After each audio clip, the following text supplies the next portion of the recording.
So I'm Joe at Sunvoy. I've got Spencer Fields here from EnergySage. Spencer, thanks for joining. I would love to hear a little bit about your background and role with EnergySage.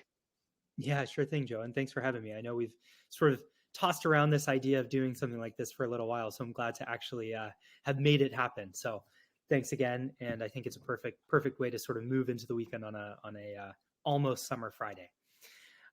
So Spencer Fields, like you said, I'm the director of insights at EnergySage. I've been at EnergySage for just about 6 years now. I came here from the sort of energy consulting world at Synapse Energy Economics, which is a small consulting firm based up in the Boston area, working for public interest research groups. I was there for 5 years, doing a lot on sort of litigated utility rate cases, and then wanted to get closer to actually making an impact myself, and came to EnergySage to be a little bit closer to actually the products that are getting installed. And so when I joined in 2018, we were maybe a 30-person company, somewhere around there.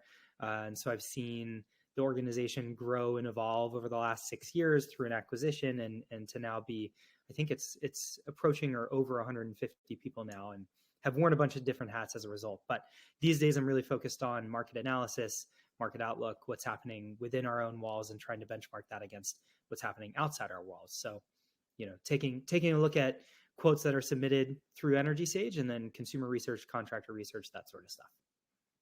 Super interesting. So you came in when EnergySage was about 30 people. I'm guessing they're hundreds now. Do you have any idea? It's a much That's larger exactly, company. yeah, that's Yeah. exactly right. I think it's 150 now. Okay.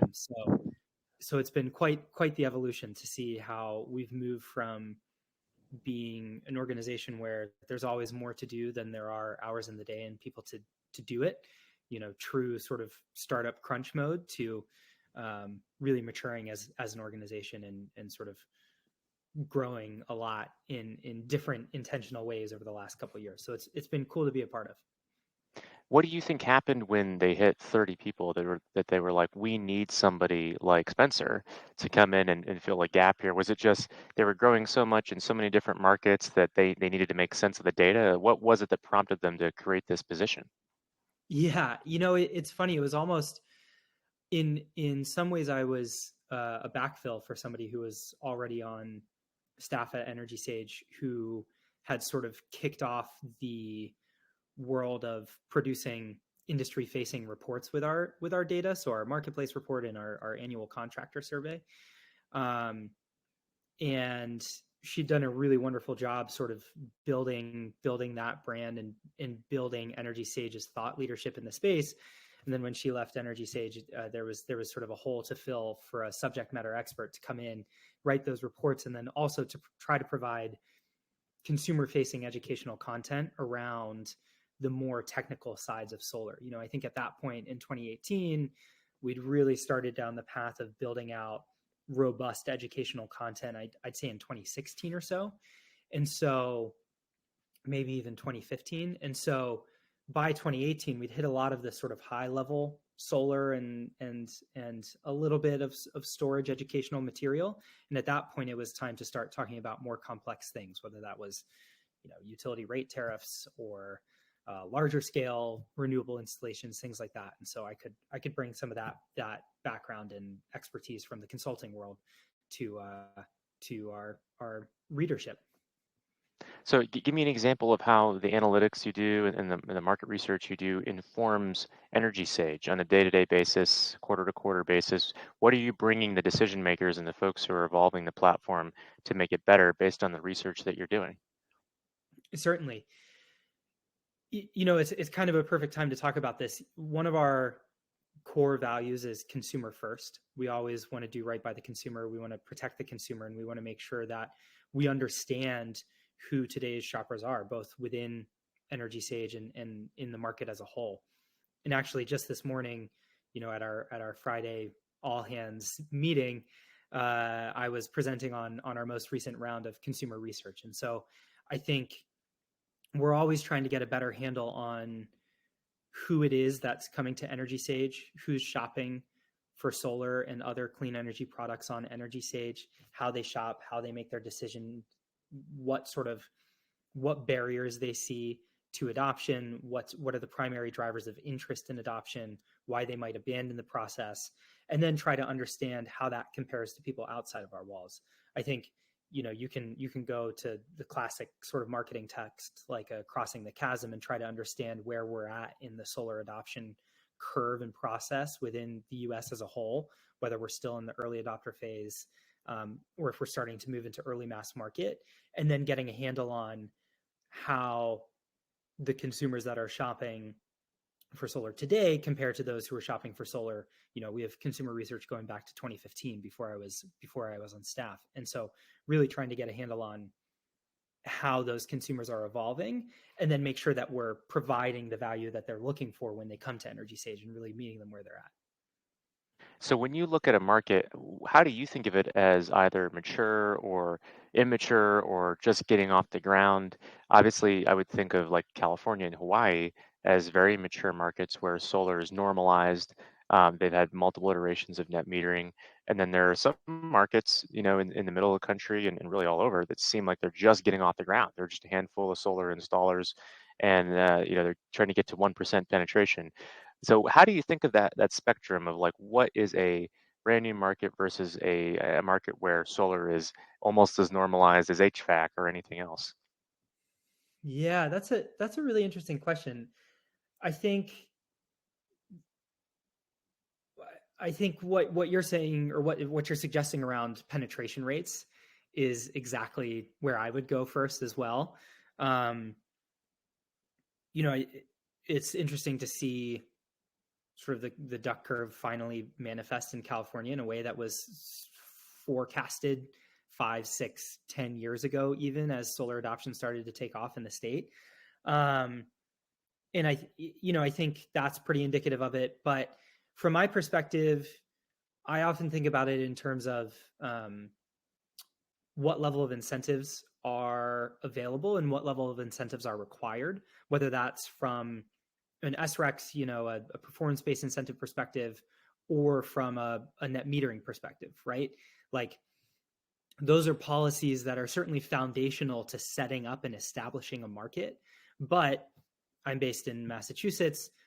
Once we made it through SREC 1 and SREC 2 and the SMART program, now those sorts of things, those sorts of incentives aren't as paramount to the success and the sustainability of the solar industry, because it has matured to such a degree. And you have contractors here who've been installing solar for 10 plus years and really understand it, and have the economies of scale and sort of the efficiencies of learning from that decade plus of experience to prove it.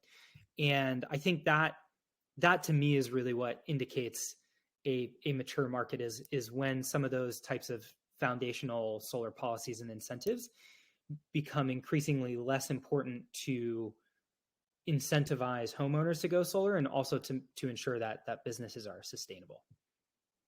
That makes a lot of sense. I remember going to the Desire database many, many years ago and going through all the incentives in the solar industry. I think it's still there, and it's like unbelievable how voluminous all of these solar incentives are, from the state to the local to the federal to the hamlet to the county. Uh, Keeping track of it all is so difficult. Oftentimes people will ask me, what do you think about this market, or what are the incentives in this market? I'm like, I actually have no idea because I don't operate in that market and I can't keep track of all the different incentives that are out there. Do you guys use the Desire database? Do you have your own?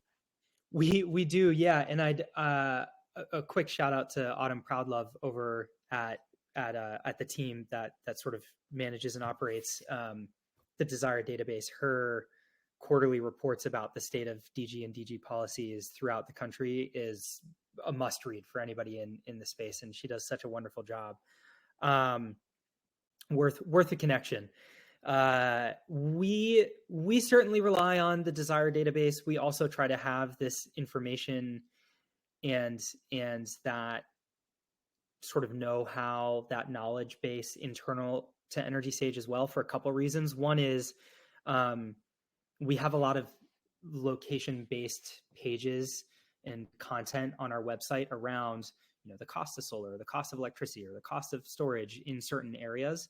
And as a part of that, we want to be able to also talk through what the incentives are and what the net metering policies are in a certain place. And so our really fabulous content team has spent the last couple months going through and ensuring that we have up-to-date information about net metering policies in all of the largest utility jurisdictions and major solar markets in the country. So we have that knowledge base internally. And then the second reason that we want to make sure that we have as much of that knowledge in-house as possible is because we have a team of consumer-facing energy advisors who are on the phones all day, every day with in-market solar shoppers, providing them decision-making support.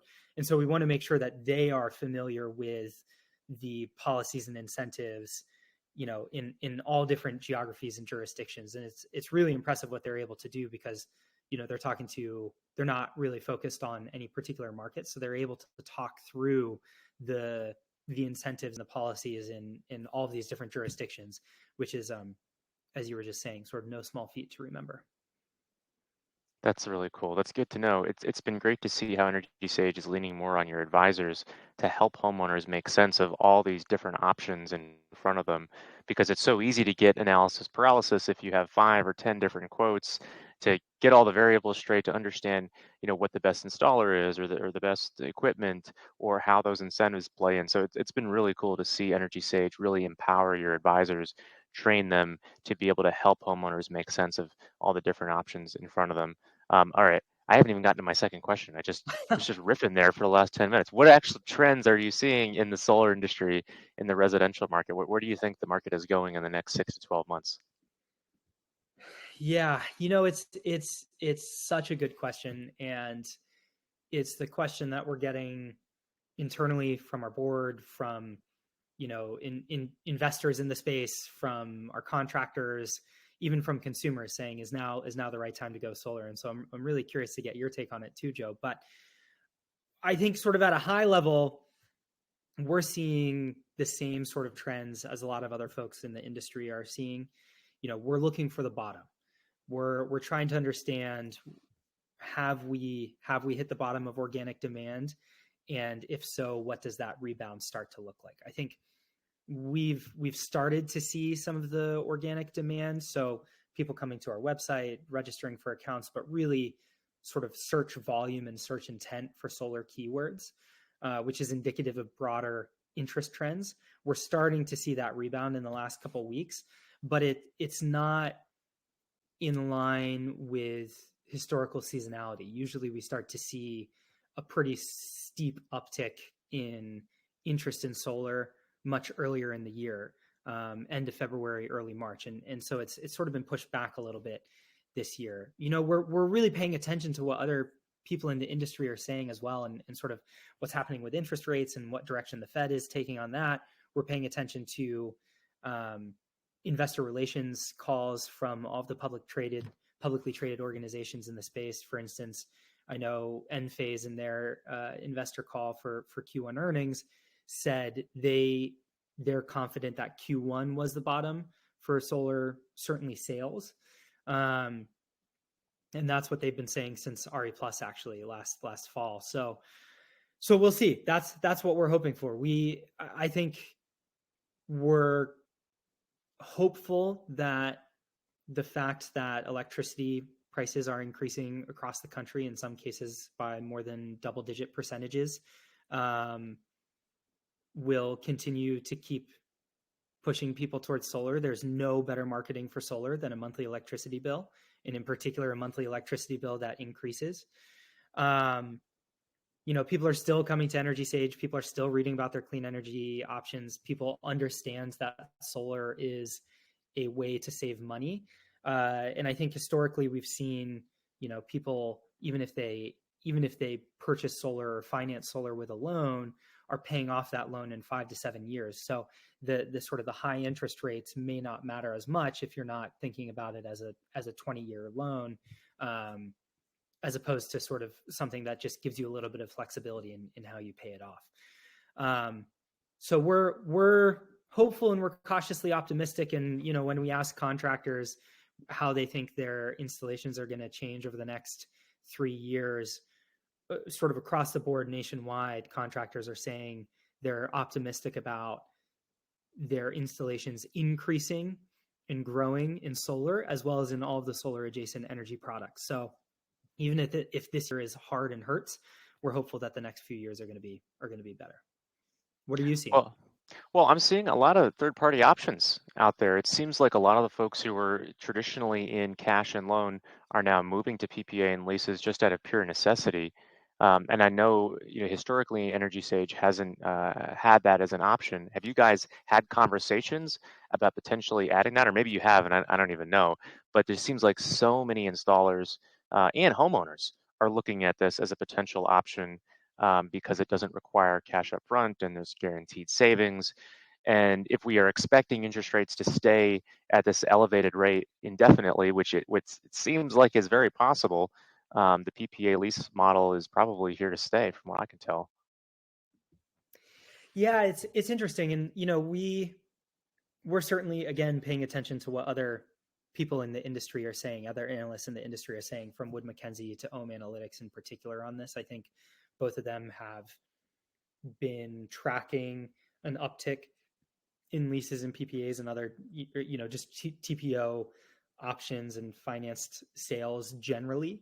I think Wood Mackenzie is forecasting around 40% TPO share this year, which is up pretty significantly from where it was over the last couple of years.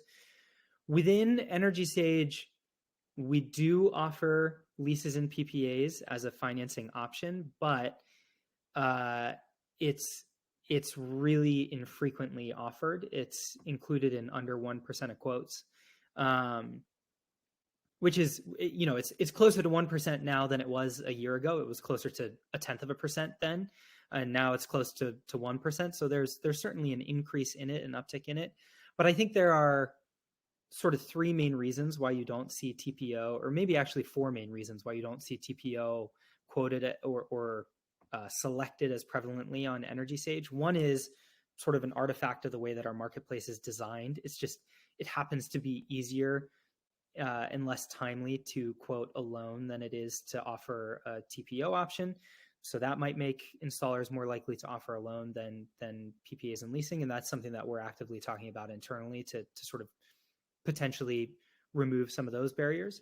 The second is the type of contractors that we work with. We certainly work with some of the large national brands, some of the large players who have a wider geographic footprint, but we also are working primarily with the long tail. And we know that solar is an industry that's driven by the long tail of installers, right? The top 75 installers accounted for under 50% of closed deals last year. So it's an industry where the true volume exists in the long tail, and we're working with long tail installers who may not have access to financing, TPO financing options from Sunrun, SunPower, Sunova. The third reason is, I think we historically have seen EnergySage shoppers tend to be more educated, more tech savvy, typically higher income as well than what you see in the rest of the market. And that's, something that we want to try to address to make solar more accessible to more people throughout the industry. We don't want to just focus on the most affluent people who can afford this and can afford to pay cash, but we see a much higher percentage of people move forward with cash purchases on EnergySage than you would see in the market as a whole. Wood Mackenzie says it's close to 10% of deals are paid for via cash in the market as a whole, and on EnergySage is probably closer to 40 or even 50%. And then I think the final thing is, when you put a lease or a PPA side by side with a loan or a cash purchase, the savings are going to look worse. And that's what we see on the marketplace. I think leases have historically been a way for solar salespeople to get away with pricing solar at whatever they could. And instead of offering it as sort of value-based pricing, so saying this lease or PPA is based on what solar actually costs, it was we're going to base it on what you pay for electricity now, and we can offer you a 20 or 30% discount from day one. I think if the industry can move away from that mindset and make it more value based, and then really start to capture some of those ITC adders that are only available to uh, commercial installs, and start to pass on some of those benefits to homeowners, then 100% we want to see more of these products offered through EnergySage because they're better for the consumer. I haven't quite seen that yet, but would love to be proven wrong there, and would love to sort of make the case to that those products are better for consumers now than they were a year ago.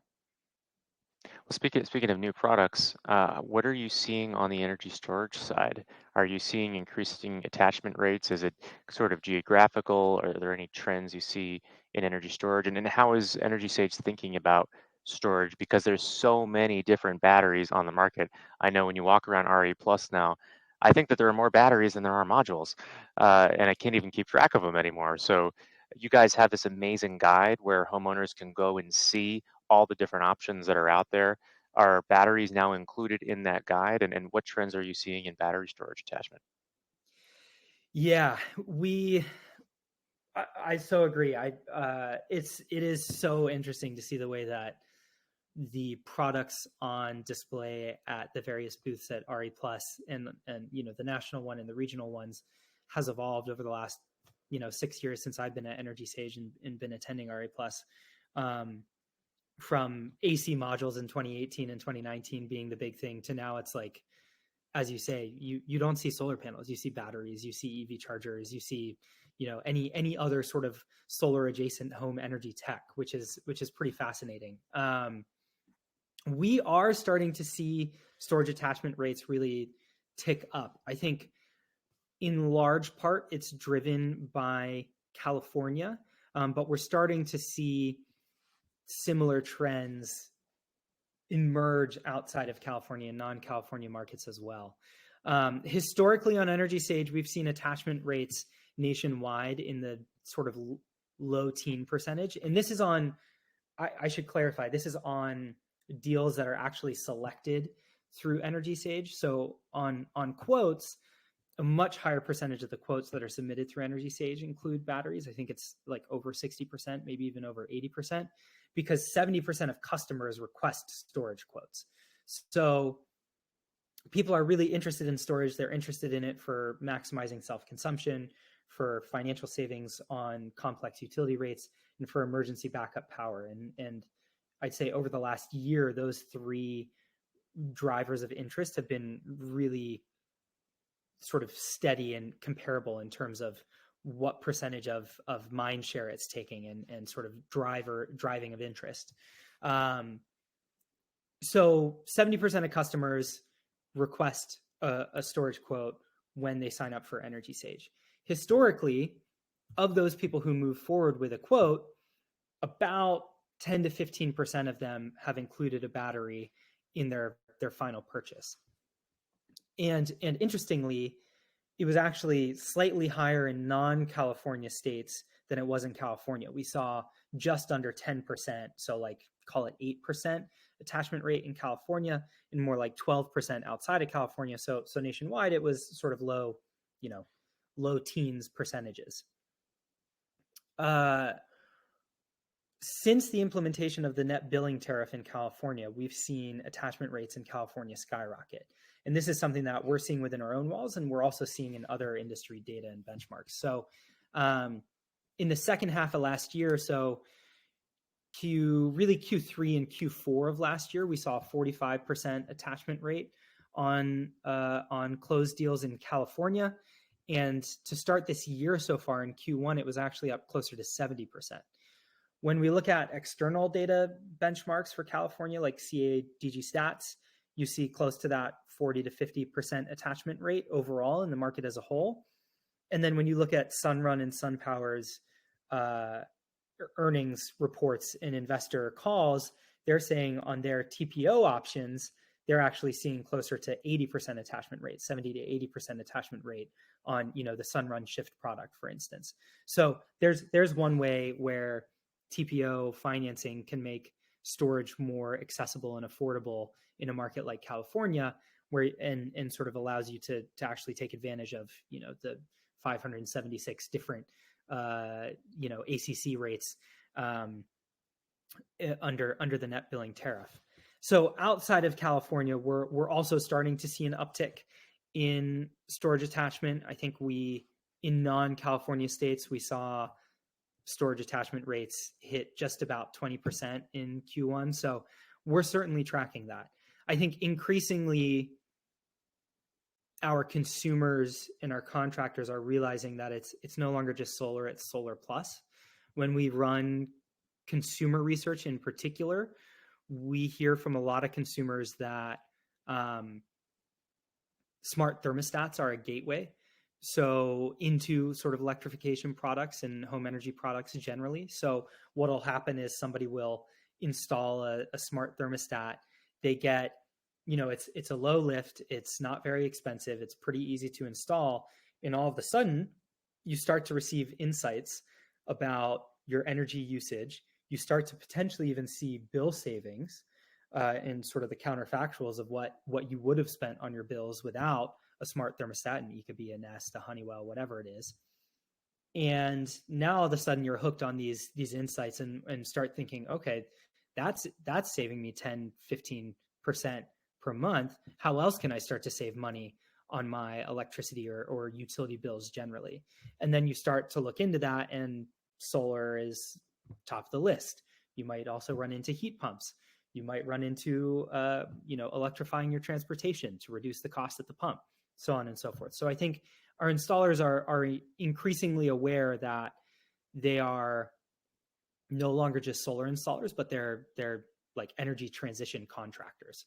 And so that's what we're starting to see. I love that. Did you just come up with that? I didn't know I That's stole pretty it. good. I'm gonna steal that from you. Please do. Yeah, I mean, I'm seeing it into smart home too. It's like you're not just doing solar now, you're doing EV charging, you're doing energy storage, you're doing consumption monitoring, and you're doing all the smart home stuff, which is a whole other parallel universe. And there are installers obviously getting into HVAC now, getting into weatherization, getting into all of energy efficiency, getting into hybrid heat pump hot water heaters. So there's so much you can do on the whole home. Now it's hard to do it all well. That's the hard part. But coming back to solar, we've had this duopoly in the inverter market for as long as I can remember, and now obviously with higher interest rates, lower interest in general in searching for solar and conversion rates, a lot of installers have opened their eyes back to the string inverter and to all the other options. There are so many new players coming into the market, providing additional competition, which is great for homeowners and installers. Are you seeing that competition result in more than the big two actually gaining market share? Yeah, in sort of there's sort of green shoots throughout the marketplace, right? It's spring. We can talk about we can use a gardening analogy. We're starting to see those green shoots emerge throughout the country and within certain installers quoting behavior. To your point, Joe, I think as an industry we moved really rapidly towards module level power electronics as the default, and it's like in a lot of regards that's unnecessary, right? Like if you live somewhere where you have shading, where you have a vent on your roof or a chimney on your roof, or where you have multiple roof planes, or where your neighbors have a tree that they're not going to cut down, whatever it is, and you need to be able to sort of maximize your output and optimize your output in those sort of less than ideal conditions, certainly MLP makes sense, right? But if you are in a strong solar market like the American Southwest, why wouldn't you install a string inverter, especially if the pricing, there is a significant pricing difference between string on its own, even with 3-4 MPPTs versus string with optimizers or micros. Obviously, with the way that NEC code is headed, around rapid shutdown requirements at the module level. Well, now maybe that's sort of going to be forced into being through code anyways, that now you need some level of MLPE if it's even just rapid shutdown. But we'll see. I think in terms of the brands that we're starting to see more of on EnergySage, certainly Tesla is the one that's the nearest competitor. I've heard through the grapevine, not through any of our contractors themselves, but in sort of other industry analyst reports and so on, that the Tesla inverter hasn't been quite as reliable as installers were hoping. We've seen historically that when an inverter brand has reliability issues, installers are very quick to drop it. We saw that with Enphase before I started at EnergySage in the the mid 20 teens, when their old M280 sort of line were failing at a really high rate. Everybody switched to SolarEdge. When SolarEdge introduced the HD Wave technology and they started to see more RMAs on those, everybody switched back to Enphase once they launched the IQ lines, which were more reliable. And so, I would worry about how long contractors are willing to try to use the Tesla inverter if the reliability is what has been reported in trade press or in analyst reports. But we'll see. And I think the launch of the Powerwall 3 is something that people are really excited about, in the integration of the inverter into it, so that you're effectively getting battery and inverter for the price of the battery, could really be a game changer, especially when the battery technology has improved as well from a power output and a chemistry perspective. Also, we are also seeing Hoy Miles. We're seeing Tygo. Not too much AP Systems or sort of. We really don't see that much Solarc, though I know that they're a really popular brand outside of our walls, especially with like a certain subset of consumers and installers. But that's kind of what we're seeing. I know, I'm sure you've seen a lot of installers come and go through EnergySage and probably still joining the platform today, especially over the past year where we saw 100 plus bankruptcies. What are you seeing the best installers, the most resilient installers who are weathering this storm of the last year and a half now? I think it started at the end of 2022, really. How are they getting through this? What differentiates them from the installers that are struggling and going out of business? Yeah.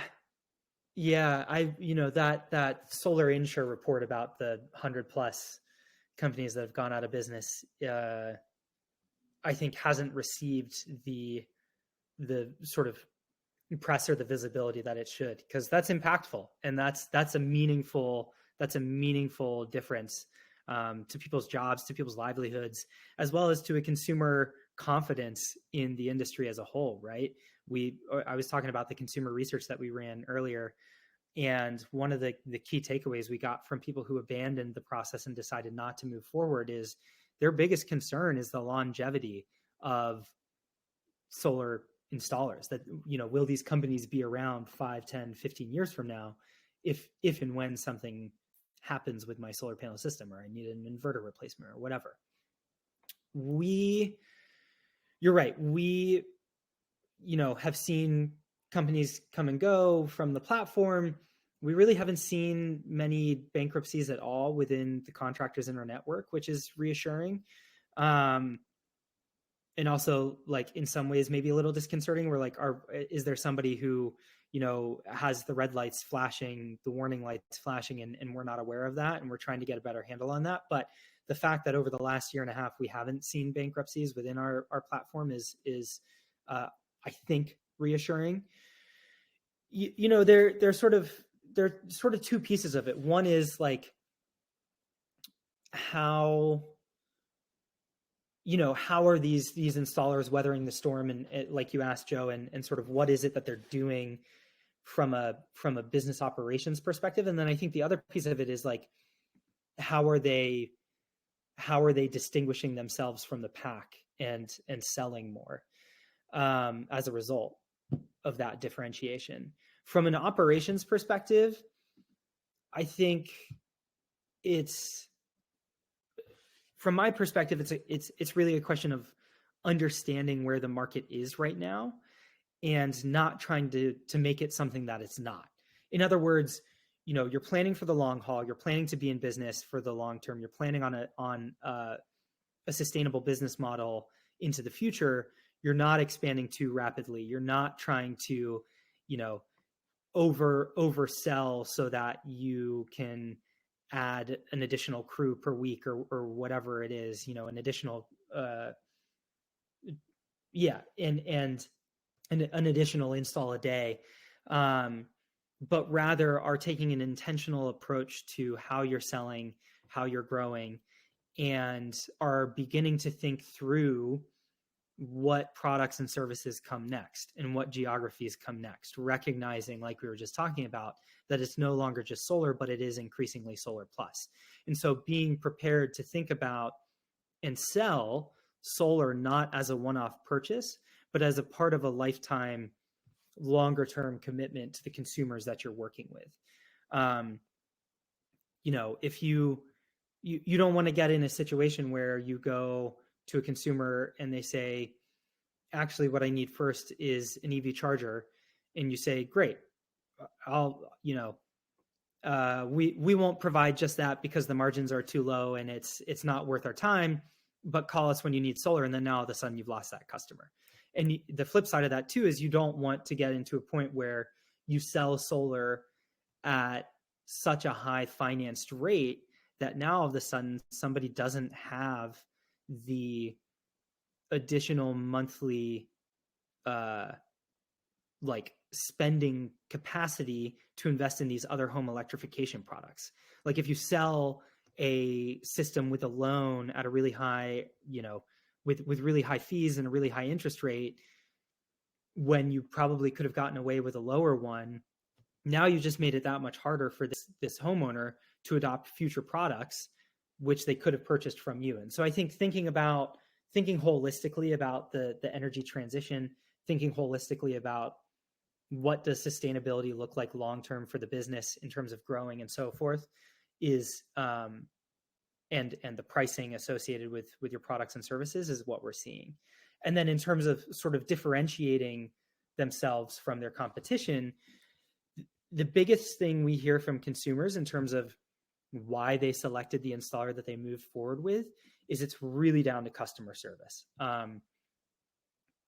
We, in this consumer research, we asked, why ultimately did you select the installer that you did, recognizing that many of the people that we were talking to received quotes through EnergySage and were comparison shopping. So, you are making a decision not just of, am I going solar, but which installer to move forward with. Of the solar adopters, and there were close to 500 who we surveyed, 4% said they selected their installer based on the lowest price. 4%. Everybody else said it was because it was a trusted recommendation, because they valued the transparency and the responsiveness of the communication from their installers.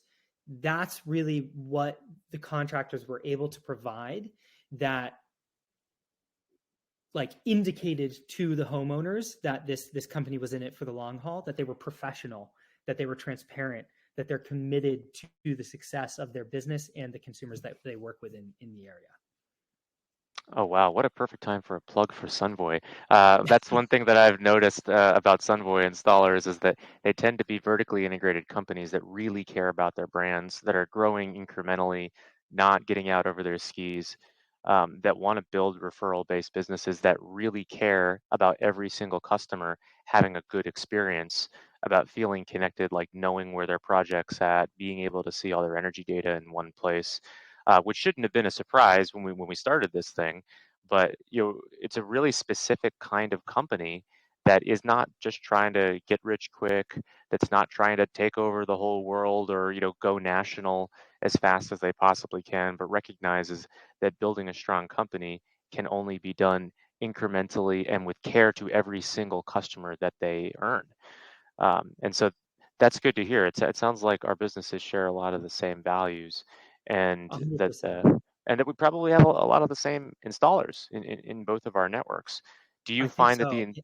yeah, Oh, I was just going to say, I think on the, you know, on sort of the value that Sunvoy provides, and to that point about transparency, it's not just transparency doesn't just mean around like the pricing of the things that you're including in the quote, or what to, what an installation day looks like, but it's expectation setting throughout the process. And I think that's one of the major benefits that Sunvoy provides is you're letting consumers know where they're at in their process the whole way through. And I think that's really valuable. well, it's funny when you look at, Australia and parts of Europe, where, and even some parts of Texas where you can get solar in 2 weeks. You don't necessarily need that as much. When you look at the American market, I don't know how much you've studied these other markets. It's not like I have extensively, but it sure seems like there's a wide variety of experiences and pricing and quality of work, and ease and accessibility of solar. I can't think of any other product out there that has such a wide variety of markets, globally. So, uh, what parts of the solar industry that you see, like in Australia and Europe, would you like to see the American market adopt, and what aspects would you like to keep the same? Have you thought about it?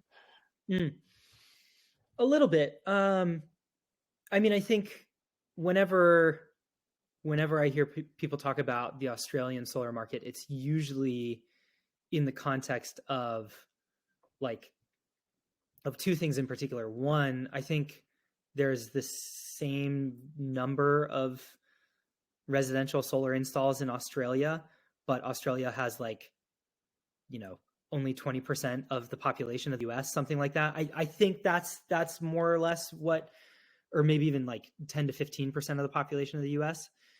And then the second thing is like, why is it that solar is so cheap in Australia compared to the US? And I think the biggest answers that I've seen or heard when I've looked into it, um, are primarily around PII, permitting, inspection, and interconnection. I think the permitting process is much easier. Inspections are done virtually and are generally only done as sort of a spot check. So maybe only 1 out of 5 installs are going to be permitted, and then the interconnection process itself is much faster. All of the work that NREL is doing with the solar app, and that many jurisdictions are doing to actually begin to integrate and incorporate the solar app into their permitting processes, can really reduce those soft costs. Um, and that's one of the biggest drivers that I've seen between the differences in costs in the Australian market and the domestic solar market here. In Europe, it's interesting. I think you're like Germany, Spain are really good examples of what solar tariffs could look like in the future from a feed-in tariff perspective, as opposed to a net metering perspective. I think you then focus on self-consumption and maximizing self-consumption. It makes the economic case for batteries much stronger, especially as the cost of installing a battery comes down, and especially if you're installing it to be really offsetting consumption only and not in backup mode. And so you can sort of avoid the need to install a few additional components and the additional labor associated with pulling a critical loads panel. But I think a feed-in tariff is probably the direction that a lot of the more mature solar markets in the US, state solar markets in the US, move towards as they move away from net metering. I think the net billing tariff is effectively that, but just done really, really poorly. And I think if you move towards a feed-in tariff, you give certainty to homeowners and contractors around what their long-term savings look like, around what their export compensation rates are going to be. And as we get to a point where solar is more affordable in the US and less expensive because we can reduce some of those soft costs, then now all of a sudden you don't necessarily need one-to-one net metering. You don't necessarily need SRECs. And in these more mature markets, you can move towards something like we see in Europe with feed-in tariffs. That is a great answer, and thank you for putting a plug in for Solar App. Wouldn't it be great if all 18,000 AHJs had Solar App? Can Congress do that? Who It'd needs be to do that? so good. So good. It Yeah. would change the market tremendously. So, what do you think the long-term or midterm outlook is like? What do you think the solar industry is going to look like in 5 years? And what would be one surprising thing you might expect to see in 5 years that no one might think today? Yeah. Um, so when we asked solar contractors, like I was talking about a little earlier, how they anticipate their growth will change over the next 3 years, over 80% of solar contractors nationwide anticipate that their installations will grow over the next 3 years by an average of 38%. So people are anticipating that their businesses are going to grow, you know, by 2/5. When you look at all of the forecasts and the targets from Wood Mackenzie, they're saying 8% annual growth after this year. When you look at what somebody like a Rewiring America says in their pathways to hitting climate targets perspective, their outlook is even more optimistic in terms of what's necessary to hit our country's climate goals and targets.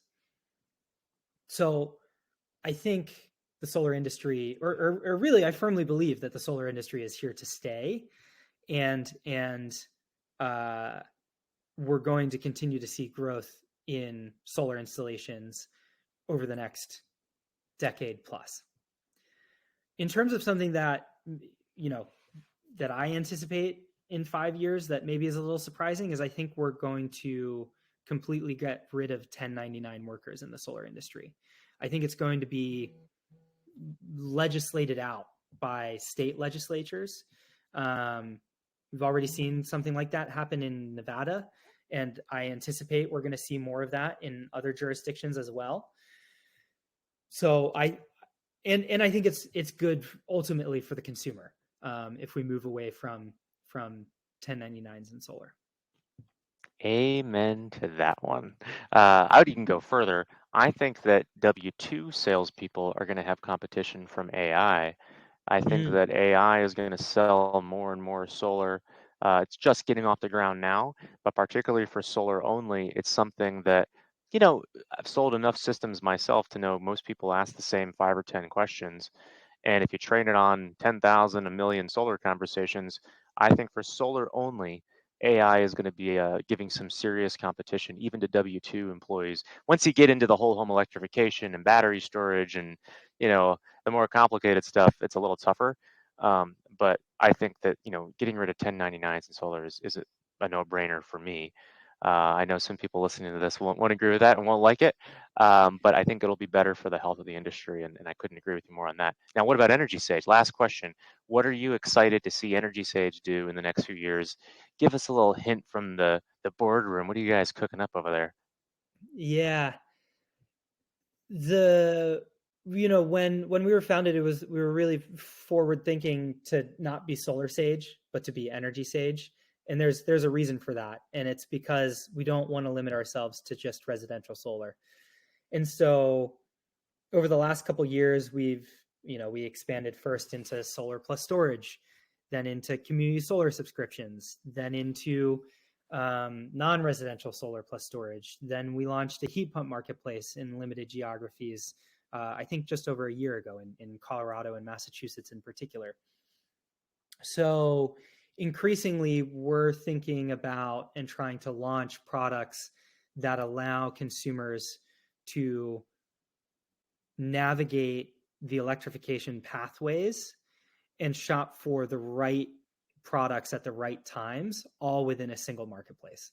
That's really where we're headed, and I think that's going to be, paramount to the success of EnergySage moving forward. We've done something pretty cool in residential solar. Now let's try to replicate that in all of these solar adjacent products as well.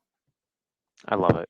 Yeah, I can't wait till the day where you can go on Energy Sage and you can whole home electrify your house and you can put in the smart home and the security system and maybe get an electric vehicle, like, all in Exactly. one package with the bow on it with a 0.99% interest rate. So love everything. Fingers crossed on that one. That one we can't do too much about. Um, but love everything you guys are doing. I love the reports, by the way. The quarterly Energy Sage reports for me are the Bible of what's really going on in the solar industry. I'm sure that you are a big driver of that. I don't even know if you're aware of how much value that adds to this industry because everyone can sort of see where the market is moving and what they should be thinking about. So thank you for everything that you're doing personally and that Energy Sage is doing in providing competition and driving down the costs for homeowners and making solar more accessible to everybody. Thanks, Joe. I really appreciate that. Yeah, this was fun. Let's do it again. Thanks, Spencer. Sounds good.